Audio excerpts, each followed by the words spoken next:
Today we're gonna be debunking a few of the higher end feats that people for whatever reason choose to misinterpret it or are not actually knowledgeable about them enough. So let's begin with a few things. First and foremost, I'll not be responding to any comments that just calls me a Jurassic World downplayer. I won't bother actually trying to argue with you, given that you don't even present an argument. And for second, this is not a video meant to really send hate to anyone. This is just a discussion about fictional dinosaurs and where they scale. It's not that deep. With all that out of the way, let's begin. Let's begin with the most infamous one, Buck. Buck's feat is impressive in its own right, but it's not that high. The calculations that get into building level either 1. Multiply the actual destruction value assuming it was destroying the metal and not actually deforming, which is what happens. Another issue is that the actual area he affected was not really that thick. It was a relatively small area that didn't require that much force to deform.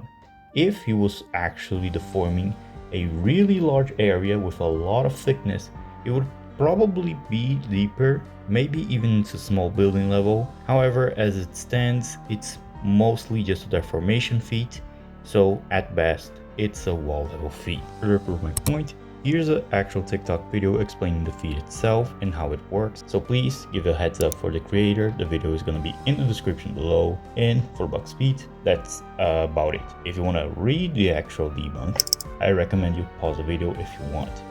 Well, there it is. Now, moving on. Next up, we have the infamous Spinosaurus and its equally infamous fence-breaking feat. Initial calculations for this feat were really overhyped, some reaching as high as 5 tons of TNT. Let's address why they are wrong and why you shouldn't use them.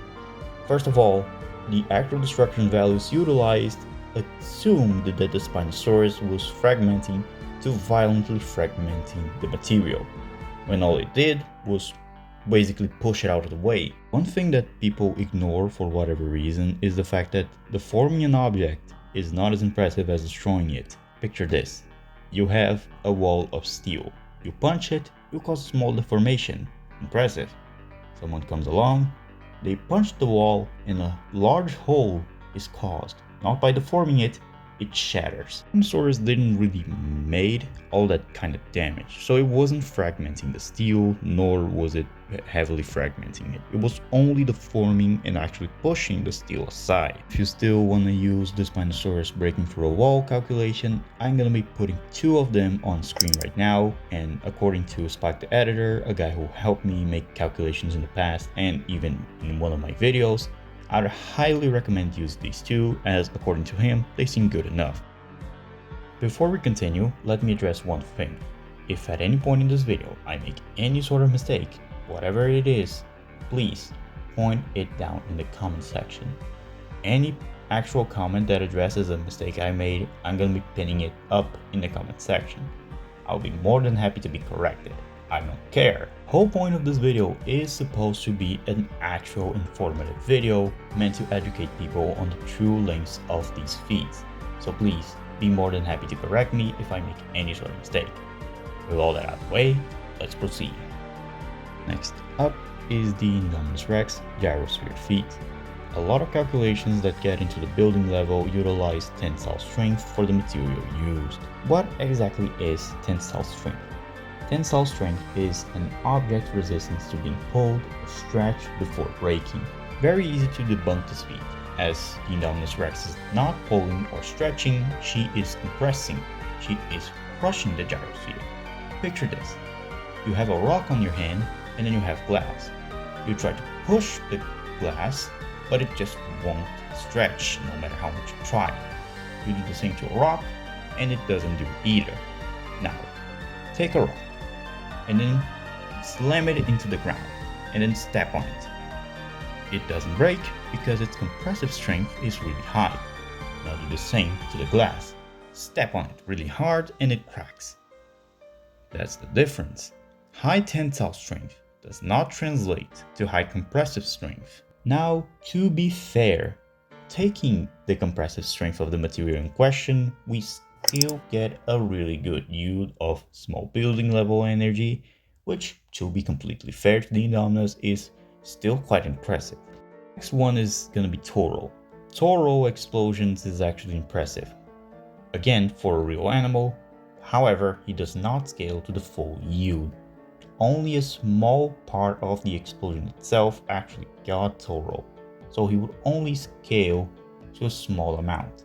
So, by calculating his actual surface area, he only absorbed wall levels of attack potency.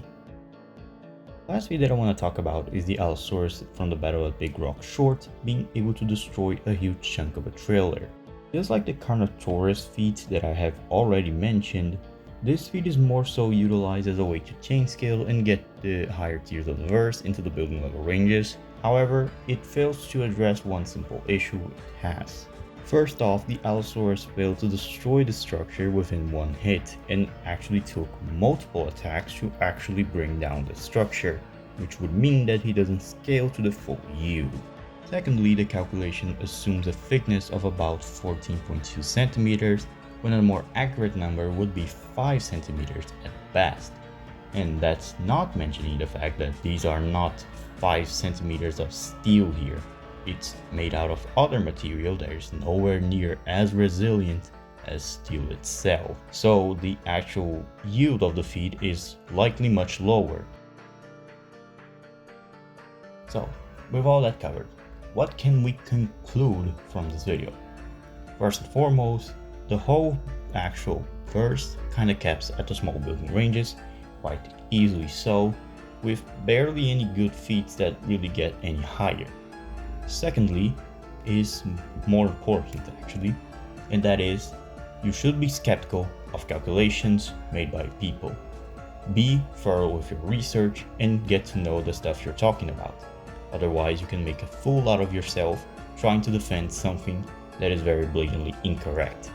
Don't just trust someone just because they say this feat actually ranges to the city block just because they say so, or just because they show a result of a calculation.